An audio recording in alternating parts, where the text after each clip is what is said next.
இந்த சச்சந்த பெருமான் எப்படிப்பட்டவர்? இந்த ஜீவகசாமிக்கு தந்தையாக தகப்பனாக இருந்த குருகுல தோன்றலாக விளங்கிய சச்சந்த பெருமான் எப்படிப்பட்டவர்? நாமகளும் திருமகளும் போற்றி போட்டுக் கொண்ட பெருமாண்டத்திலே ஒன்றி இருந்தார்கள். யாரும் தலைமகள் நாமகள் சரஸ்வதி, திருமகள். இந்த ரெண்டு பேரும் அவனிடத்திலே பொருந்தி இருந்தார்கள் சொல்ற. இது ரெண்டும் ஒரு இடத்துல இருக்கிறது அபூர்வம், இருக்காது. இதை பொருளாசிரியரே சொல்லிவிட்டார். என்னன்னு? இருவேறு உலகத்து இயற்கை திருவேறு தெள்ளியராதலும் வேறு. திருன்னா திருமகள் ஒரு இடத்துல போய் தங்குவா, அங்க செவ்விய அறிவு இருக்கு. எவன் ஒருத்தன் செல்வம் அதிகமா சேர்க்கிறானோ அந்த திருமகளுக்குத்தான் அவன் அடிமை. நாமகளுக்கு அவன் வாய்ப்பே கிடையாது கொடுப்பதற்கு. ஆனால் நாமகளை சேர்ந்தவன் பண ஆசை பிடிச்சவனா இருக்க மாட்டான். அதை சேர்க்கணுன்ற எண்ணமும் இருக்காது. பண்டைய காலத்துல பெரும் புலவர்களுக்கெல்லாம் 2 வேஷ்டி தவிர வேற ஒண்ணுமே இருக்காது. திருமகள் அங்க வரமாட்டேன். ஆக திருமகள் இருக்கிற இடத்துல நாமகள் இருக்க மாட்டா, நாமகள் இருக்கிற இடத்துல திருமகள் இருக்க மாட்டா. ஆனா சச்சந்த பெருமானுடைய மகளும் புண்ணியமாகப்பட்டது. இந்த 2 மகளும் அப்பெருமானத்திலே பொருந்தி இருந்தார்கள். அப்ப செல்வங்களுக்கும் அதிபதியாக இருந்தான், கலைகளுக்கும் அவன் உணர்ந்து அதிபதியாக இருந்தான். இதோடு மட்டுமல்ல, அவனை என்ன சொல்லுகிறார்? கேள்விக்கோ கற்றலின் கேட்டாலே நன்று. என்ன? கற்றலின் கேட்டாலே நன்று. இதெல்லாம் 2 காது வச்சிருக்கான். 2 நாக்கு வச்சிருந்தா என்ன கதி ஆகும்? ஒரு நாக்கே இல்லாத உபகரணத்தை எல்லாம் தேடி கொடுக்குது, உத வாங்கி வைக்குது நமக்கு. இந்த காது மட்டும் 2 ஏன் வச்சிருக்கிறான்? இவ்வளவு கேட்கணும், நிறைய கேட்கணும், கேட்கணும், கேட்கணும். சச்சந்த பெருமான் கற்றறிந்த பெரியோர் கூறுவதை கேட்பதிலே அவன் தலை சிறந்தவன். அதை கேள்விக்கோ என்று சொல்லுகிறார். கேள்விக்கோ வீற்றிருந்த குடிநாட்டணி கூறலுற்றேன். மணிமகுடம் தரித்த மன்னன் தான் ஏமாங்கடத்தை ஆளுகிறான் சச்சந்தன். ஆனால் மன்னன் மணிமகுடம் தரித்த மன்னன் இருந்தாலும் அது குடியரசாக இருந்தது. என்ன அற்புதம் பாருங்க. இன்னைக்கு பிரிட்டனை எடுக்கிற மாதிரி இன்னும் இதை விட சிறம்பட திறமையா இருக்கு. அப்படி இருந்தாலும் ஒழுங்கா இருக்கும். வச்சிருக்கிற எலெக்ஷன் இருக்குது பாருங்க, யார் வராங்கன்றது இப்ப உங்களுக்கு நல்லா தெரியும். அதனால மணிமகுடம் தரித்த மன்னன் கீழே மக்கள் பிரதிநிதிகள் தேர்ந்தெடுக்கப்பட்டு குடியரசு நாடாக ஏமாங்கதம் இருந்தது என்பதை என்ன அற்புதமாக 2500 வருஷத்துக்கு முன்னாலேயே குடிநாட்டு குடிமக்களால் ஆளப்படுகின்ற அரசு இருந்தது என்பது இதிலிருந்து நமக்கு நன்றாக விளங்குகிறது. முழு பாடலை சொல்லுகிறேன். நான் வீற்றிருந்த புலமா மகளோடு நன்பொல் பூவிற்றிருந்த திருமாமகள் புல்ல. கலைகள் இருக்கிற இடத்துலதான் திருமகள் போய் புல்லணும். ஆனா திரு இருக்கிற இடத்துல கலைமகள் வந்து புல்ல மாட்டா. நேச்சுரலுக்கு விரோதம், அது பொருந்தாது. என்ன அற்புதமா சயின்டிபிக்கா வச்சு பாடுறாரு பாருங்க ஐயா. நான் வீற்றிருந்த புலமாமகள்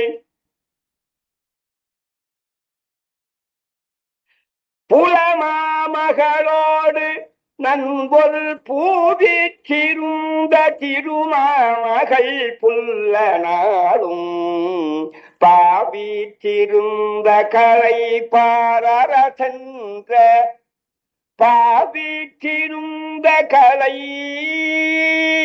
பாவிலே இருக்கிற கலை அவன் நாவுக்கு வந்து விட்டதான். அப்ப எப்படி படிச்சிருக்கிறாங்க?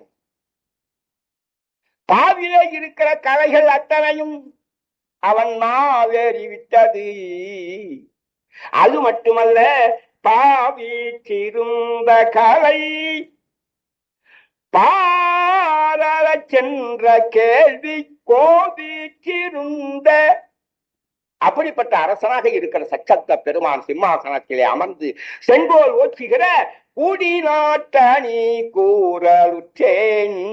மக்கள் பிரதிநிதிகள் அடங்கிய அவைதான் நாட்டை ஆள வேண்டும். ஆனால் அதுக்கு சரியான அவை இருக்க வேண்டும் என்ற அற்புதமா சொல். இந்த நூல் தமிழகத்தான் பிறந்தது. நான் இப்படி ஒரு ஆட்சியை நாம பார்க்கிறவன் இல்லையே. ஏன் சிந்தாமணியையும் சூளாமணியையும் தமிழன் கைவிட்ட காரணத்தினாலே தமிழனுக்கு நம்முடைய பண்பாடு என்ன, நம்முடைய அறம் என்ன, நம்முடைய ஒழுக்கம் என்னன்றதே அடியோடு மறந்து போய்விடும். தமிழ் நூட்களுக்கு தமிழன் அல்லவா பாதுகாப்பாக இருக்க வேண்டும்? இல்லையே. அப்படி போய் ரோட்ல நில்லுங்க, 100 பேர் போறவங்களை தடுத்து நிறுத்துங்க, ஐம்பெருங்காப்பியத்துல ஒண்ணு சொல்லுன்னு கேளுங்க, அது எந்த பெருங்காயா எந்த கடையில் இருக்குன்னு கேட்பான். அப்ப நாடு எப்படி இருக்கு?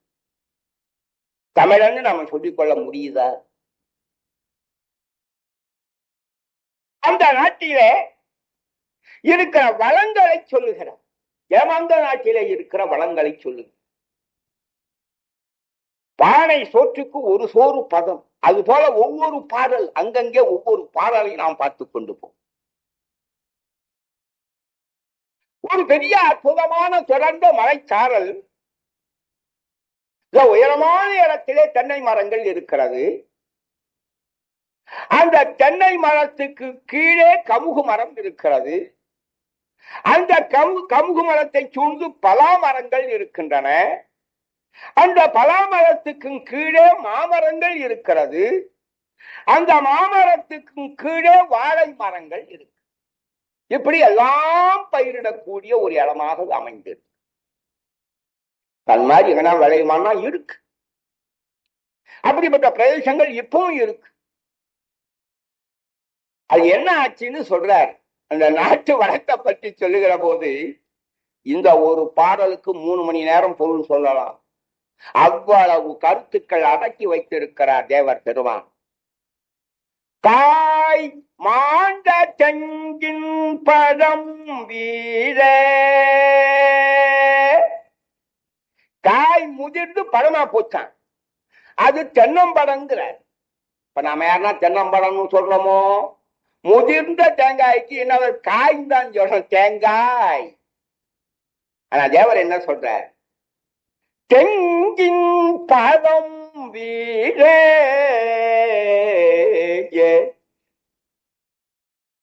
விழுக்கத்துல இந்த சிந்தாமணியை சொல்ற போது அதுல 4 பேர் உடம்பு என்னை விட அதிகமா ஆடும். அப்படி ரசித்து கேட்பார்கள்.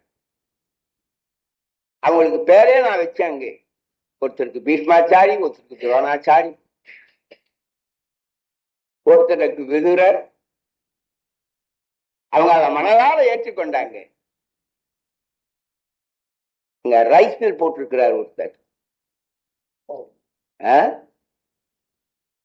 அவருக்கு விதுரர்னு பேர்.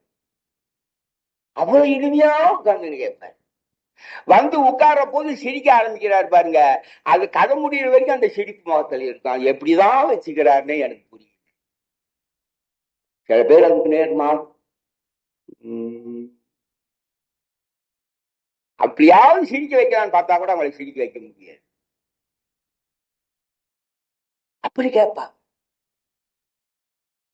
இந்த பாடலாம் அவங்க கேட்கிற போது உடம்பு ஆடும்.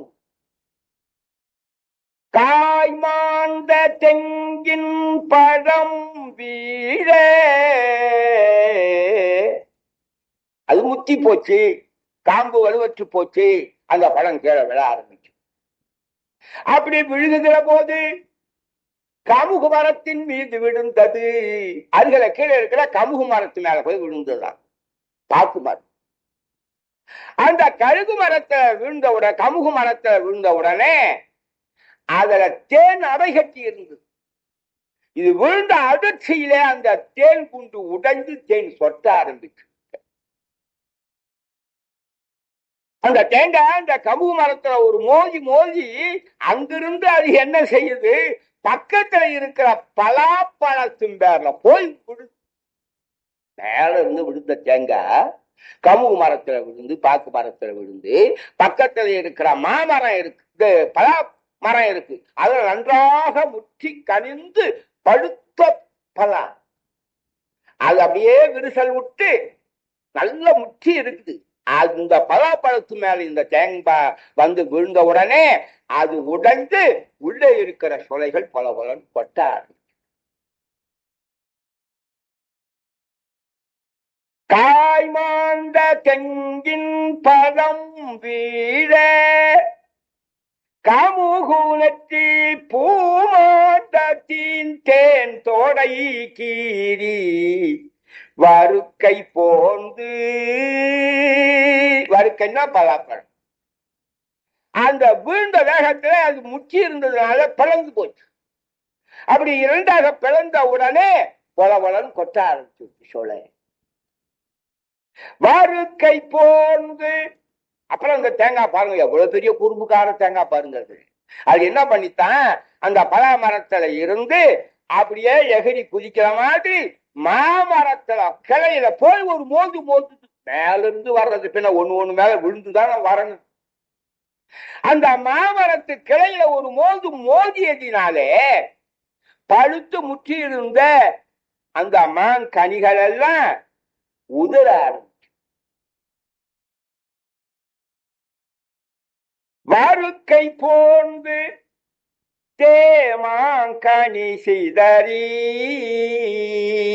என்ன கனி? மாங்கனின்னு சொல்லல, தேனை போன்று இனிமையாக இருக்கக்கூடிய சுவையாக இருக்கக்கூடிய கனிக்கிறார். இப்ப நாம புளிப்பு பல்லு அப்புறம் ஒண்ணு சாப்பிட முடியும், அப்படிப்பட்ட பழங்கள்லாம் கூட வருது, அதுக்கு மாம்பழம் தான் பேரு. ஆனால் இது தேமாங்கனி சிதறி.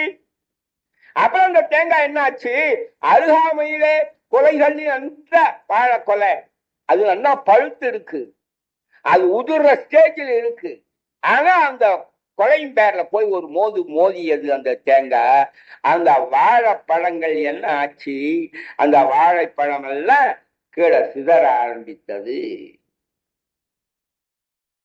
இப்படி மாங்கனி சிதறுகிறது, பலாப்பழம் சொரிகிறது, வாழைப்பழங்களும் சொரிகிறது. இந்த 3 பழத்துக்கு மேல கமுகு மரத்துல கட்டி இருந்த தேனடை உடைஞ்சு தேன் சொட்டுகிறது. இந்த 3 கனிகளையும் தேன்ல தோச்சி எடுத்த மாதிரி என்ன பாருங்க, அந்த நாட்டினுடைய வளம் எப்படி இருக்கு பாருங்க. சிதறி வாழை பழங்கள் சிந்தும் ஏமாங்கதம் என்று இசையால் திசை போயதுண்டே. இசையாலே 8 திசையெல்லாம் அந்த ஏமாங்கதத்தினுடைய பெருமையை எடுத்து சொல்லிக் கொண்டிருக்கிறது. 8 திசையிலேயும் ஏமாங்கதத்தின் சிறப்பு புகழ் அதனுடைய பெருமையை பேசப்படுகின்ற அளவுக்கு அந்த நாட்டிலே விளைகின்ற நவதானியங்கள் எல்லாம் 8 திசைக்கும் போகுதான். ஆகையினாலே ஏமாந்த நாடு மிக வளமானதுன்னு சொல்ற. இதுல இன்னொன்னு பாருங்க,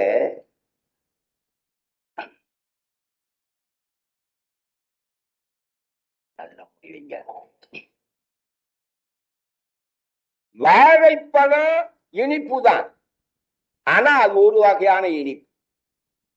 மாம்பழமும் இனிப்பு தான், அது ஒரு வகையான இனிப்பு. பலாச்சொலையும் இனிப்பு தான், ஆனா அந்த இனிப்பு 3 ஒன்னா இருக்கோ, அதனுடைய சுவை வேறு. ஒரு சுவையை போல இருப்பது அல்ல. எல்லாம் கனிகள் தான், சுவையானதுதான், இனிப்பு தான். இருந்தாலும் மாற்றமான ஒரு சுவையை உடையது ஒன்றுக்கொன்று. இது என்ன தெரிகிறது? அந்த நாட்டிலே வாழ்கின்ற மக்கள் எந்த விதமான பாஷையில் பேசுகிறவர்களாக இருந்தாலும் 18 மொழிகள் பேசுகின்ற மக்கள் அங்கே இருந்தார்கள். சுவையாக இருக்கும் ஒவ்வொரு மொழியும் இந்த கனிகள் போல. தோற்றத்தால் ஒன்று மாதிரி இருக்கா? வாழைப்பழம், பலாப்பழம், மாங்கனி தோற்றம் ஒன்னாவா இருக்கு, ஒரு மாதிரியாவா இருக்கு? தனித்தனியாக ஒவ்வொரு விதமான தோற்றமாக அல்லவா காட்சி தருகிறது. அப்படி பலவிதமான மக்கள் அந்த நாட்டிலே வாழ்ந்தாலும் சுவை உடையவர்களாக இருக்கிறார்கள். இப்படி எத்தனையோ கருத்துக்கள். அதனால்தான் சொன்ன இந்த ஒரு பாடலுக்கு 3 மணி நேரம் பொருள் சொல்லலாம். இன்னொரு கருத்து என்ன தெரியுமா? இந்த பாடலுக்கு ஒரு காப்பியத்தை ஆரம்பிக்க வேண்டுமானால், அரங்கேற்றம் செய்ய வேண்டுமானால், வெற்றிலை, பாக்கு, தேங்காய், கனிகள், முக்கனிகள் இது அத்தனையும் தட்ட வச்சு அப்படி எதர்ல வச்சுட்டுதான் ஆரம்பிக்கும். ஆனால் திருத்தக்கதேவர் துறவி 2 வேட்சிதான் அவருக்கு. அவர் எங்க பைய எடுத்துக்கிட்டு போய் வெத்தலையும் தேங்காயும் பழமும் வாங்கிட்டு வருவாரு? ஆனா ஜாடை காட்டினா பாண்டிய மன்னன் வண்டி வண்டியா கொண்டு வந்து நிறுத்துவான்.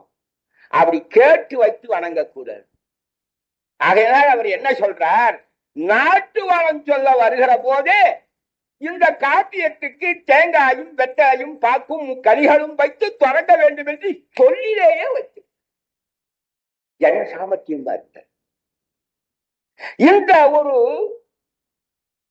அருமையான ஒரு கருத்து யாருக்கு வரும்? திருத்தக்கதேவர். நாம ஒரு ஊதி வச்சு கூட இங்க வச்சுட்டு நாளையிலிருந்து சுவையான நல்ல நறுமணம் தரக்கூடிய ஊதி வச்சியை கொண்டு வந்து இங்க கொளுத்தி வைக்க சபைக்கு இருக்கணும். அது அப்படி நாட்டு வளத்தையும் சொல்லுகிறார். அந்த நாட்டிலே பேசுகிற மொழியையும் பேசுகிறார். சுவை போன்ற மொழிகள் ஒவ்வொன்றும் பலதரப்பட்ட மக்கள் இருந்தாலும் சுவையாக ஒற்றுமையாக அவர்கள் வாழுகிறார்கள். இதெல்லாம் அந்த நாட்டு வளத்தை ஆரம்பிக்கிற போது எல்லாவற்றையும் முதலிலேயே கோடிட்டு காட்டுகிறார். நாபி மகாராஜாவினுடைய பௌத்திரனும் ரிஷபதேவருடைய ஆதி பகவானாக விளங்கிய ரிஷபதேவருடைய புத்திரனும் ஆக விளங்கிய பரதேஸ்வரன் என்று சொல்லக்கூடிய முதல் சக்கரவர்த்தி.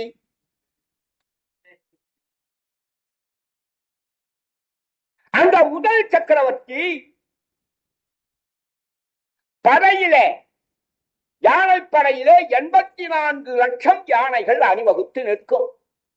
யானைப்படையில மட்டும் முதல் சக்கரவர்த்தியாக இருக்கிற பரதேஸ்வர சக்கரவர்த்தியுடைய படைகளிலே, யானைப்படையிலே 84 லட்சம் யானைகள். அந்த யானைகள் அணிவகுத்து நிறுத்தப்பட்டு போருக்கு புறப்படுமையானால் அந்த காட்சி எப்படி இருக்குமோ அப்படி இருக்குதான் ஏமாங்கல் நாட்டுக்கு மேலே வருகிற மேக கூட்டம். ஒவ்வொரு மேகமும் கரிய யானையை போல. அப்ப 84 லட்சம் மேகங்கள் அந்த ஏமாங்கல் நாட்டின் மேல சதா நாள்தோறும் உழவுதுன்னு சொன்னா அந்த நாட்டுக்கு நீர்வளம் குறையுமா? எப்படி இருக்கும்? இளங்கல்லாடியினான் களிச்சீட்டம் போல் கலங்கு தென்திரை மேய்ந்து.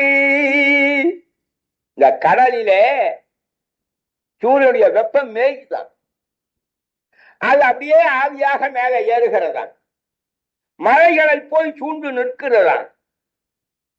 கலங்கு தென்திரை மேய்ந்து கனமழை. இந்த மேக கூட்டங்கள் முக்கிய மேகமாக கருமேகமாக விண்ணிலே வந்து மழையை ஏமாங்கல் நாட்டின் மீது மழையை பொழிகிறது. அது மழை பொழிகிற போது மின்னுகிறதாம். அந்த மின்னல் எப்படி இருக்கு அப்படின்னு கேட்டா, சிவபெருமானுடைய சடையிலே கொன்றை மலர் இருக்கிறது. இந்த கொன்றை மலர் பொன்னிறமானது. சிவபெருமானுக்கு உகுந்த மலர் கொன்றை மலர். அந்த மலர் அந்த சடையிலே சூடிக்கொண்டிருக்கிற போது இந்த கருமையாக இருக்கிறது மேகம் மாதிரியும், அந்த மேகத்திலே விடுகிற மின்னல் மாதிரி இந்த கொன்றை மலர் தெரியும். அப்ப சிவபெருமானுடைய தலை போல அந்த மேக கூட்டங்கள் எல்லாம் மின்னுகிற போது அப்படி காட்சி தருகிறது. கொன்றையினான் சடை போல் மின்னி விலங்கள் சேர்ந்து விண் ஏறி விட்டு ஆத்தது.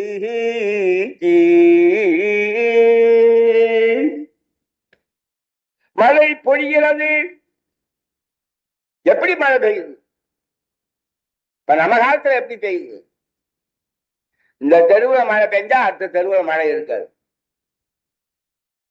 ஊரு கூட விட்டு அந்த ஊர்ல மழை பெஞ்சது இந்த ஊர்ல இல்லைன்னு சொல்றதுக்கு இல்ல. ஒரு தெருவுல மழை பெஞ்சா அடுத்த தெருவுல மழை இருக்காது.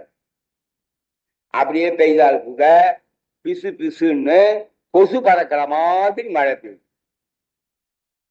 ஆனால் யமங்கள் நாட்டிலே எப்படி மழை பெய்யுன்னா நாமெல்லாம் ஒரு நல்ல அதனால மழை அப்படி பெய்யுது.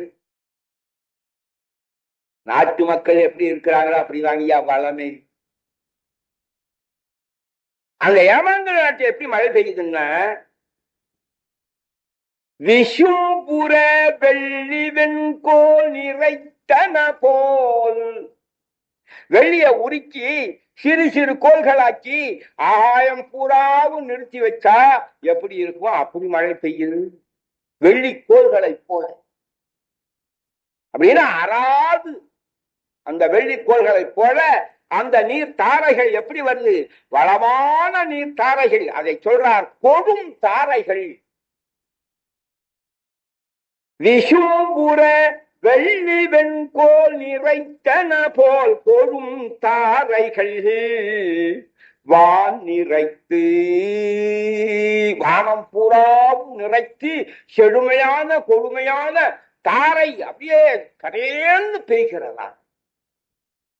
கொடும் தாரைகள் வானிறைத்து மணந்து சொரிந்தவே.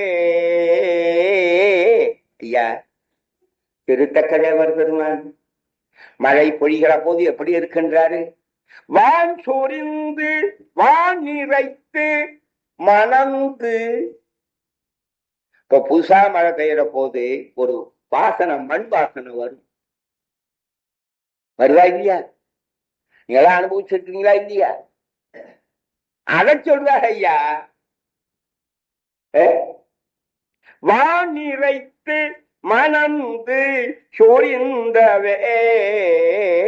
அப்படி சொரியப்பட்ட மழை ஆறுகளிலே நிரம்பி வந்து ஏரிகளிலே குளம் குட்டை நீர்த்தேக்கங்கள் எல்லாம் நிறைகிறது. இன்னும் அதெல்லாம் அற்புதமா சொல்ற. நாட்டு வளம் வரைக்கும் ஒரு 2 மாசம் சொல்லலாம். நாம என்ன நாட்டு வளம், நகர் வளம், அறிமுகம், இந்த 3 ஒரு நாள்னு போட்டான் 4வது நாள் கூட முடியுது. அப்படி வந்த நீர் ஏரியை தேங்கி கிடப்பதினாலே மது வழியாக கால்வாய் வழியாக உழவர்கள் கொண்டு போய் நிலத்தில பாய்ச்சி ஏர் பூட்டி ஓட்டு. ஏயா ஏர்தான் பூட்டி நாம ஓட்டி ஓட்டி அசந்து போய் கிடக்கிறோம். என்ன ஐயா அங்க ஏரை பத்தி ஏர் ஓட்டுறதை பத்தி சொல்றீங்க அப்படின்னு கருதாதீங்க. நாம ஏர் ஓட்டுகிறவங்க தான். ஆனா இதுல ஏர் ஓட்டுறது எப்படி சொல்றா தெரியுமா? நமக்கு புரியாத விஷயங்கள் எல்லாம் சொல்றோம். இவர் எங்கதான் விவசாயம் பண்ணாரு, எங்க ஏர் ஓட்டாரு திருத்தக்கதேவர், ஒண்ணுமே நமக்கு புரியல. அவர் ஓட்டி பழக்கப்பட்டா சொன்னாரு. உட்கார்ந்த இடத்துல அந்த ஞான திருஷ்டியினாலே அறிவினாலே உலகத்தையே அளந்து சொல்லக்கூடிய ஆற்றல் பெற்றவராயிற்று அவர். 2 கடாமாடு உழவன் அந்த ஏரியிலே பூட்டி இருக்கான். ஏமாங்கல நாட்டிலே ஏர் ஓட்டுறான். 2 கடாமாடு.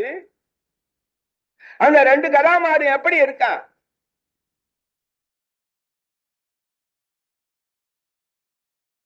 பூமனும் அரிசி புல்லாந்த மோட்டின. வயிறு பம்முன்னு இந்த டயர் காத்தடிச்சா எப்படி இருக்குமோ அப்படி வயிறு பம்முன்னு இருக்கான் இந்த 2 கடாமாடு. நாம அப்படி வச்சுக்கணும் மாட்ட அப்படின்னு அர்த்தம். இப்ப நம்ம மாடெல்லாம் பாருங்க, ஒரு தன்னை வைக்கிய வயிற்றுல அந்த அதுல அரைச்சுக்கலாம், அவ்வளவு பக்தியா கிடக்கு. அப்படி மாற்ற வச்சுட்டு இருக்க கூடாது.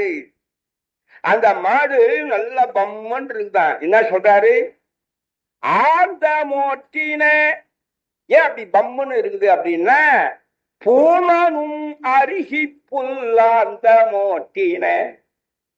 மத்தங்காய் புல், மடிவிலே இருக்கிற குவளைப்பூ, இதெல்லாம் நிறைய மேய்ந்து இருக்கிறதுனால அந்த கடா மாடு தண்ணியில படுத்து கிடக்கும். இதெல்லாம் மேயும், பம்முன்னு அந்த தண்ணி குடிச்சு வந்து நிற்கும்.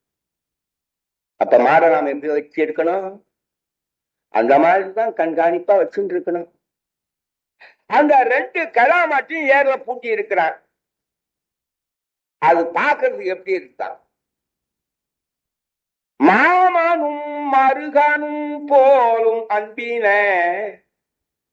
இந்த 2 கடா மாடும் ஒன்னோட ஒண்ணு முட்டிக்காது, கவுத்தாட்டுக்கு சட்டை போட்டுக்காது.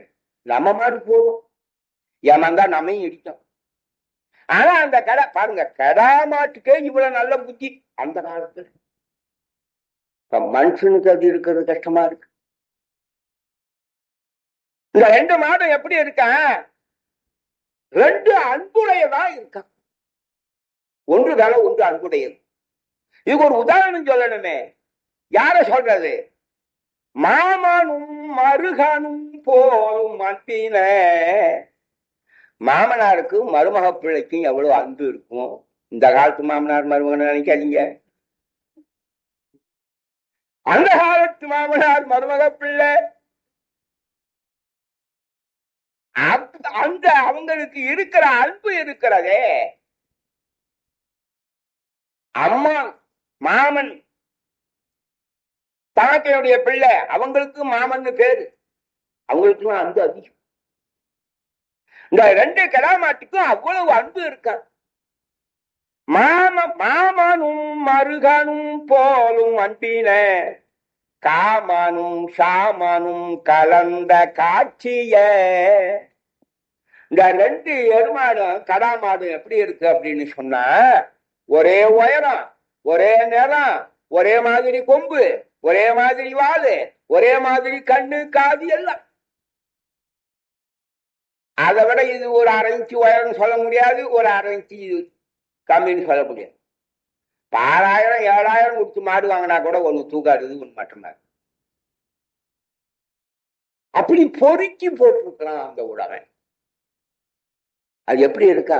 அண்ணன் தம்பி மாதிரி இருக்குன்னு சொல்ற. அன்புல மாமன் மருகன் போல, காட்சியில அண்ணன் தம்பி போல.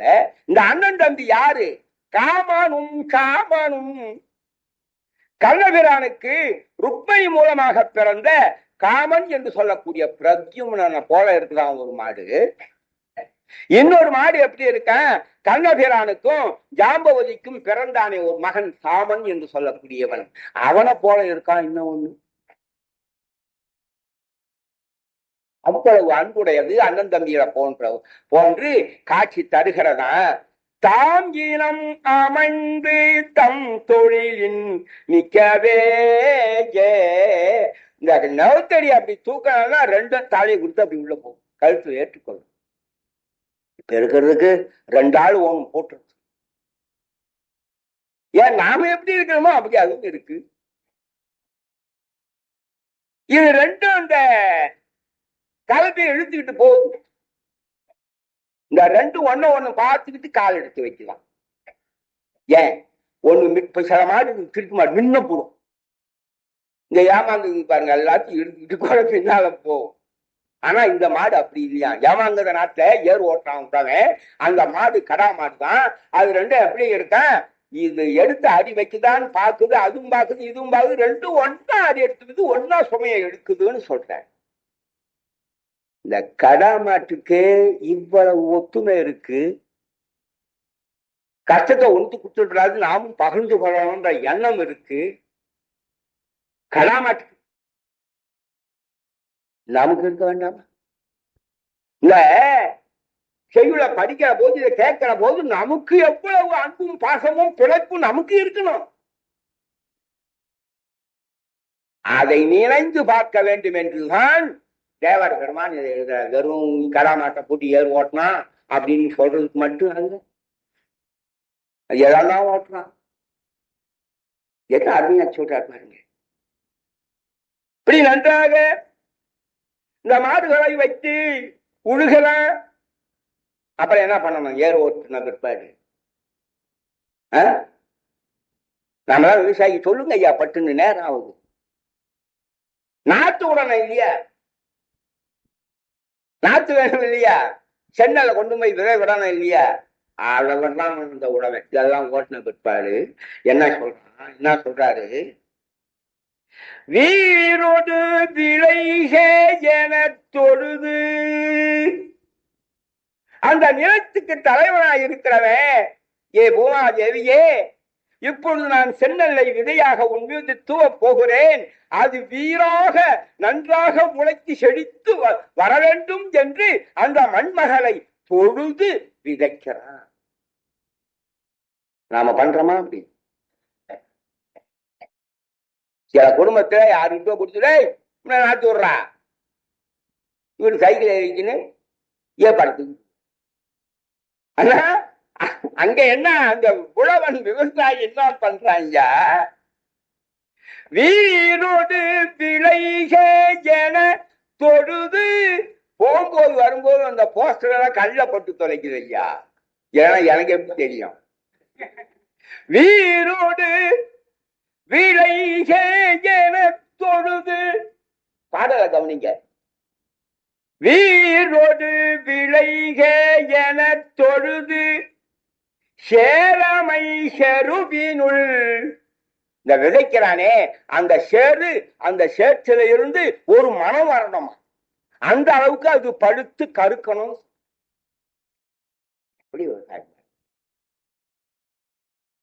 சேரமை செருவினுள் சென்னல் வானுளை வித்துவா, விட்டாச்சு. பிறகு என்ன ஆகிறது? நாரிது பதமென பறித்து நாச்செய்வ, நாத்து விட்டு இத்தனை நாள் ஆச்சு, இந்த நாளை எண்ணிக்கிட்டே இருப்பானா. அந்த பறிக்க வேண்டிய நாட்டை எடுக்க வேண்டிய நாள் வந்துட்டுன்னா அன்னைக்கு எடுக்க ஆரம்பிப்பான். இப்ப நாம எவ்வளவு கவனமா விவசாயம் பண்ணணும். 25க்கு மேல 30க்குள்ள நாத்தை பறிச்சு நடவு நட்டோம்னா நல்ல பலனை கொடுக்கும். 60 நாள் வரைக்கும் ஊர் சுற்றிவிட்டேன். 61வது நாள் நாட்டை பறிச்சு அதெல்லாம் முடிச்சு கட்டி நெல்மா ஆக்கி கொண்டு நட்டா என்ன ஆகும்? இவன் என்ன சொல்றாரு பாருங்க. நாறு இது பதம் என நான் செய்குவ, அப்புறம் என்ன? கூறிய கடைசியர் குழாம் கொண்டு எகுவா, இந்த நாட்டை பறித்து முடித்து கட்டி வச்சிருக்கிறானே, அதை எந்த நிலத்துல நடனமோ அந்த நிலத்துக்கு தூக்கின்னு போறாங்களாம். அப்ப இதுல இருந்து என்ன தெரியுது? அந்த கழியே நாத்து விட்டு அந்த கழியே நடக்கூடாது. என்ன அருமை பாருங்க ஐயா. கதையா சொல்றார் தேவர். யார் யாருக்கு என்ன வேண்டுமோ அதை புரிந்து கொள்ளாமல் எழுதி வச்சிருக்கிறாரே, எல்லவா காப்பி. நாட்டு வளத்துல ஒரு பாட்டிலேயே இவ்வளவு இருக்குன்னா இன்னும் இருக்கிற பாட்டெல்லாம் எவ்வளவு கருத்துக்கள் நிறைஞ்சிருக்கும். இதுல இன்னொரு வேடிக்கை பாருங்க. அவர் என்ன சொல்றாரு? கூறிய இந்த விவசாயத்துக்கு ஆள் ஆப்படாத காலம் இப்ப மட்டும் அல்ல, 2500 வருஷத்துக்கு முன்னாலேயே இந்த கஷ்டம் இருந்தது. நாளைக்கு நாட்டு எடுக்கணும்னா முன்னாலே கூலி கொடுத்து ஆள் அமர்த்தணும். அன்னைக்கு ஆள் கிடைக்க மாட்டான். அதானே என்ன சொல்றாரு? கூறிய ஏற்கனவே சொல்லி வைத்த கடைசியர், அது போல் சொல்ல வேண்டாம். அந்த குடம் ஏற்கனவே கூலி கொடுத்து அமர்த்திய அந்த குடம் தலைமையில சுமந்து கொண்டு நடவு நடுற நிலத்துக்கு தூக்கின்னு போறாங்களாம். அப்ப கூறிய கடைசியர் குடம் கொண்டு எகுவா. இந்த விவசாயத்துக்கு ஆள் ஆப்படாத கஷ்டம், நாட்டுல வேலையில்லா திண்டாட்டங்கிறான், சில பேருக்கு வேலை இல்லைங்கிறான், நமக்கு அறுவடை பண்றதுக்கு ஆள் ஆப்பட மாட்டேங்குது. ஏறு ஓட்ட ஆளாபட மாட்டேங்குது. இந்த கஷ்டம் இன்னைக்கு மட்டுமல்ல, 2500 வருஷத்துக்கு முன்னாலேயே இருந்ததுனால்தான் தேவர் பெருமான் அந்த நேரத்தில் இருந்த நிலையையும் எழுதி காட்டு. கூறிய கடைசியர் குழாம் கொண்டு எகுவாறு. இந்த பாருங்க, பின் போட்டு எல்லாம் காட்டு. அவ்வளவு இருக்கு. நரவு நட்டாச்சு களை பறிக்க போறாங்க ஐயா. அந்த நிலத்துக்கு தலைவன் போய் களை பறிக்க போறான். அங்க குவளை மலர் பூத்து இருக்கு. இந்த குவளை மலரை பார்த்த உடனே தன் மனைவி நினைப்பு வந்து, ஏன்னா அவ கண்ணு மாதிரியே இருந்தான். இவன் களை பறிக்கிறது விட்டு வீட்டுக்கு போடுறான். இப்போ அப்படி இருக்கிறானே.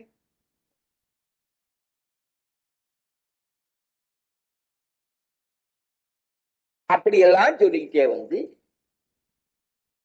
நல்ல அப்பெல்லாம் யூரியா போட்டான், இந்த உரம் போட்டான், அந்த உரம் போட்டான், நைட்ரேட் போட்டான், அது போட்டான், இது போட்டான்னு ஒரு பாட்டுல கூட இல்லை. நானும் சொல்லி பார்த்தேன், ஏதாவது சொல்றாரான்னு. ஒண்ணுமே இல்லை. இந்த தென்றல் காத்து வறுமையானால் அதிலேயே இத்தனை இருக்கு. அந்த காத்திலேயே அந்த பயிர் அதை உண்டு செழிப்பா வளரும்னு சொல்றாரு. அதான் சொல்ற. என்ன மருந்து யூரியாவை பிரிச்சு காத்துல இருந்து பிரிச்சுதான் மூட்டையா நம்ம கொண்டாந்து கொடுக்குறோம். ஏன் அது பிரிக்காம அது காத்திலே வந்தா என்ன? இப்படிதான் பண்றோம். இப்போ தென்றல் காத்து வந்தா பயிர் திரும்பிடும்னு எங்க தாத்தா சொல்லி எனக்கு கேள்வி. எங்க அப்பா சொல்லுவார், தாத்தா சொல்வாராம், தென்னை காத்து வந்தா பயிர் திரும்பிடுண்டா, கவலைப்படாதான்னு சொல்லுவாராம். மருந்தாட்டுலான்னு சொல்லல. அவன் காலத்துல இதெல்லாம் இல்ல. போராத காலம் நம்ம காலம்தான். இதெல்லாம் வந்துடு. பூச்சி அடிக்க மருந்து வாங்கிட்டு வர்றான், செட்டில் வைக்கிறான், அப்புறம் அதுக்கு எதுக்குதோ ஆயிடுச்சு. அங்க பயிர் செழுமையா வளருது.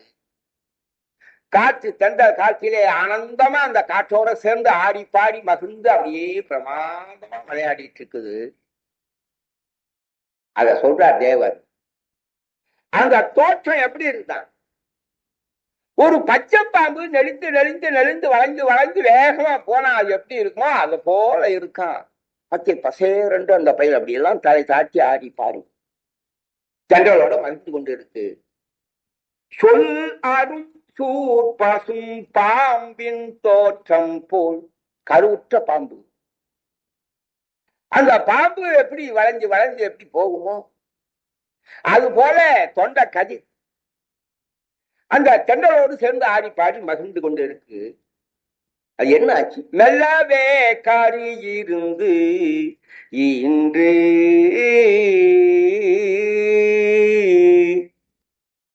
மெல்லவே காரி இருந்து இன்று மெதுவா பயிரை விட்டு அப்படி மேல வந்து கதிர். அந்த கதிர் எப்படி இருக்கான்?